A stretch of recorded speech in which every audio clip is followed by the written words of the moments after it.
Right, ladies and gentlemen, in a moment you're going to be asked to step through one of those two doors and pass judgment on this issue. Before you do that, however, I'm going to try and summarise this debate and give some responses perhaps to some of the questions we've just heard. Now, it's very lucky for me that a lot of the points made by the floor have actually played into the point I'm going to make as the main part of my speech. And I think that the points that I make will help to address a lot of the questions we heard. For instance, the reference to the termination of the nuclear deal and the motivations that actually drive anti-Israeli opposition are quite important in the point I'm going to make. So the points from the floor were mostly supported, apart from the gentleman over there who advocated for the end of international law, it seems, which is a very, very dangerous precedent to set, and probably not one which I believe is a realistic motivator of Israel, considering the degree to which the UN and the neoliberal world order, as it were, is subsidized by the US, one of Israel's closest allies. So apart from that, I'd like to offer a perspective that I hope can bring a little clarity to this debate. Now, it's very easy in any debate about Israel to take a somewhat legalistic perspective. It's easy to list crimes of both sides and to weigh them up and decide from that which is more guilty and make your judgment. Now, there is a time and a place for such legalistic discourse, but that isn't necessarily this debate. This is a debate about how we bring stability to the Middle East. And understanding how we do that requires a far more nuanced perspective and a far more nuanced idea of the concept of stability.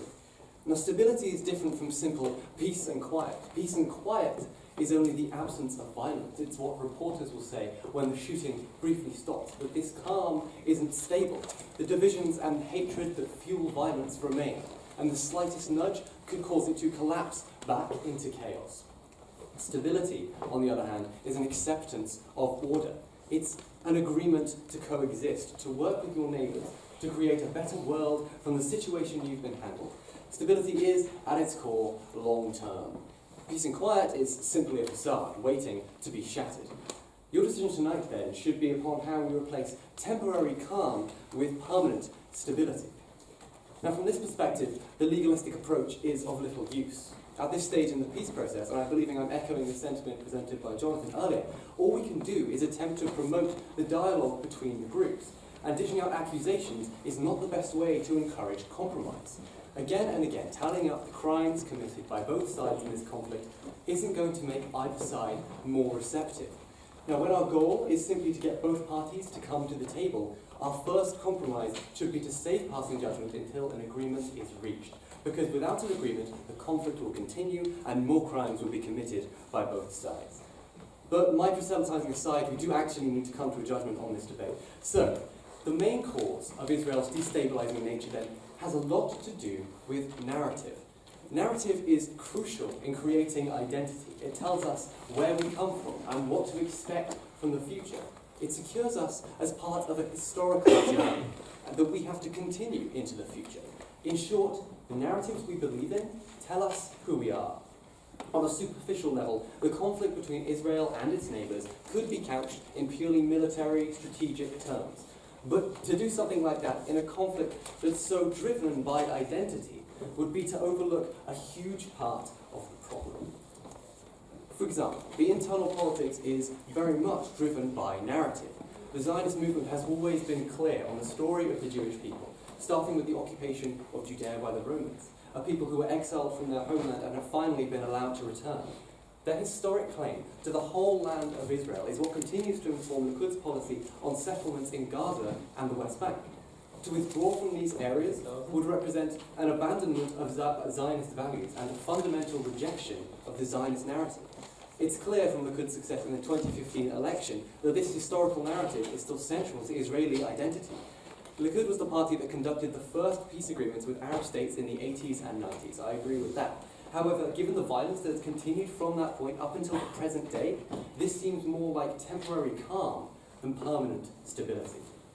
The more recent history of Israel also has an important role to play in shaping the internal narrative of the Israeli state.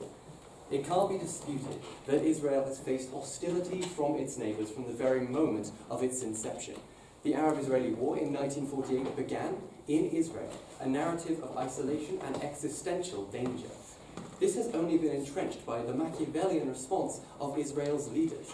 Preemptive strikes such as that against Israel in 1955 and that against Gaza in 2014 have helped to create a tradition of aggressive, hardline, pragmatist policies that Netanyahu continues today.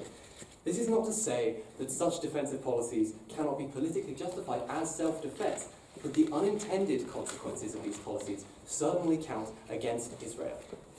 These unintended consequences hinge on how Israel is perceived by its neighbours. By focusing on Israel's internal national narrative, Zionists have ignored the narratives being formed in response to it. The Machiavellian self-defense policy of Israel is inherently short-termist. Wars such as the Six-Day War in 1967 were declared to resolve immediate threats without a consideration for long-term consequences.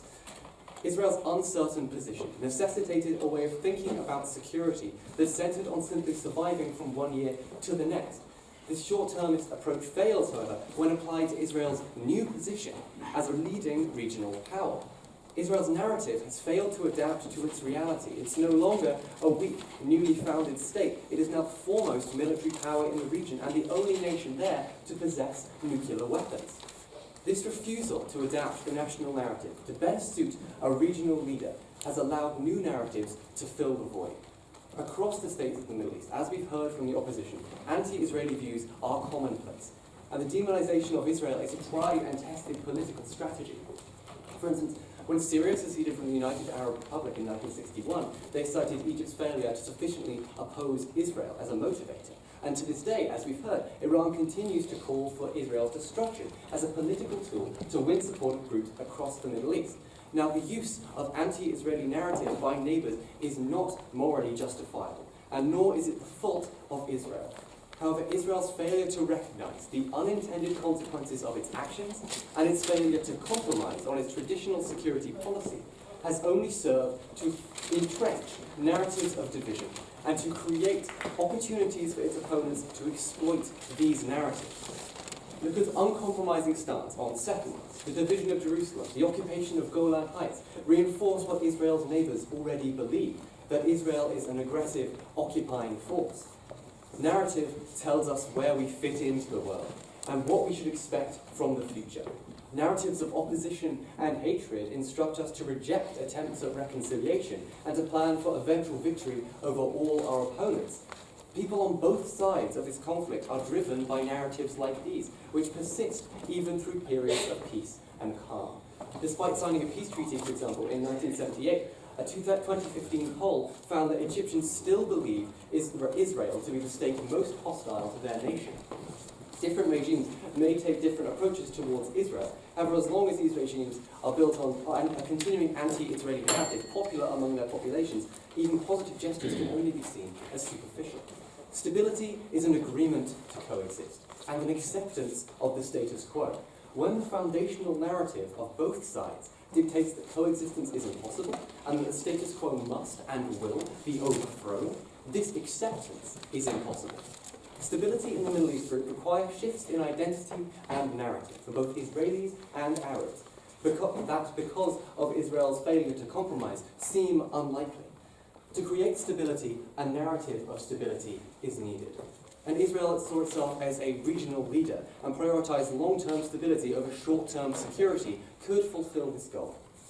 This, then, is the true responsibility of Israel. Its failure to properly engage with its neighbours has allowed narratives of division to become entrenched. Israel's military strength is enough to enforce temporary periods of calm, but it refuses to act in the responsible way required of a regional power. Israel's failure, then, is a failure of narrative. And until Israel accepts its new reality, it will continue to be a destabilising force in the region. Thank you very much.